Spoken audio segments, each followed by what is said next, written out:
জোরে সমিতির তত্ত্বাবধানে বাংলার গানের ডালি নিয়ে মানুষকে গানের আত্মহারা করবেন। আমরা গান বেহালা অরুণোদয় সমিতির ডাকে আজকে আমরা এখানে গান গাইতে এসেছি। বেহালা পর্ণশ্রী অঞ্চলে বা রবীন্দ্রনগর অঞ্চলে অনেক দিন পরে আমরা গান গাইতে এসেছি।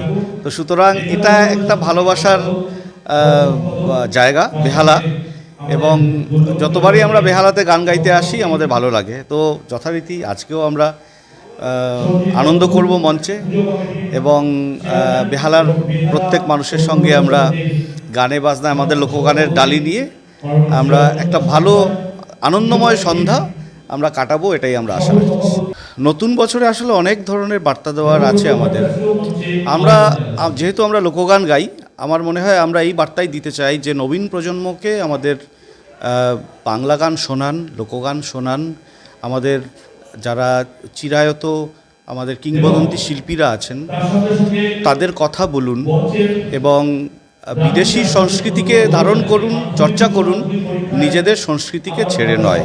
সুতরাং বাংলা গান শুনুন, এবং আপনার বাড়ির ছোট্ট যে সদস্য তাকেও বাংলা গান শোনান। তো বেহালার জন্য যখন আমরা এসেছি, হৃদ মাঝারে রাখবো ছেড়ে দেব না, ছেড়ে দিলে বেহালার মানুষ আর তো পাবো না, ছেড়ে দেব না, বেহালা হৃদ মাঝারে রাখবো ছেড়ে দেব না। পরিচালনায় বেহালা অরুণোদয় সমিতি। আসলে আমরা যে ব্যানারে করি সেটা হচ্ছে রবীন্দ্রনগর রামকৃষ্ণপল্লী অতুল দত্তের বাগান সার্বজনীন দুর্গোৎসব কমিটির ব্যানারে করি। পরিচালনা করে বেহালা অরুণোদয় সমিতি। এর চারপাশে যত লোকালয় আছে, যত মানুষ বসবাস করেন, তাদের সবার সমন্বয়ে এই অনুষ্ঠান হয়।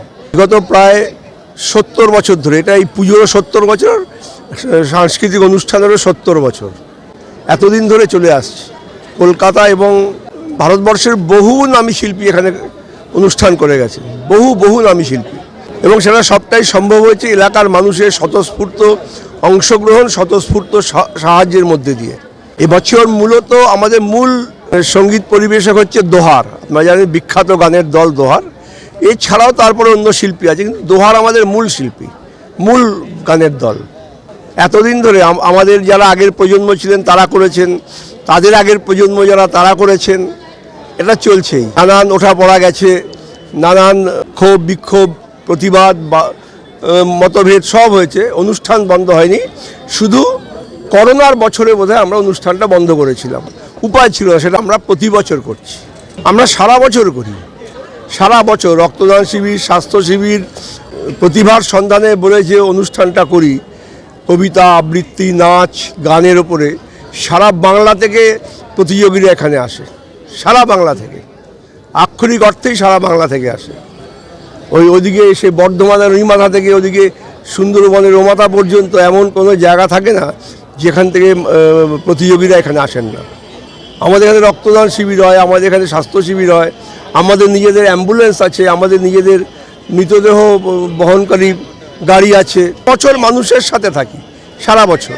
আমাদের কি হয়, আমাদের আমি বলে দিলাম আগামী দিনে এই কর্মসূচি, ব্যাপারটা তা নয়। আমাদের একটা ক্যালেন্ডার তৈরি হয়, সেই ক্যালেন্ডার অনুযায়ী সারা বছর আমি যেগুলো বললাম এগুলো আমাদের একদম ক্যালেন্ডার করা আছে। সেই ক্যালেন্ডার ফলো করে, সেটা কখনো ক্রিকেট প্রতিযোগিতা হতে পারে, অ্যানুয়াল স্পোর্টস হতে পারে, পিকনিক হতে পারে, সেটা রান্নার প্রতিযোগিতা হতে পারে, যেটা কিন্তু আমরা সারা বছর কোনো না কোনো কর্মসূচির মধ্যে থাকি। সেটা অবশ্যই সমস্ত মানুষকে সঙ্গে নিয়ে, সেটা রথের প্রতিযোগিতা হতে পারে। আজকে যেমন যারা মাধ্যমিক উচ্চ মাধ্যমিকের কৃতি ছাত্রছাত্রী তাদেরকে পুরস্কৃত করা হবে, এটাও আমাদের কর্মসূচির মধ্যে পড়ে।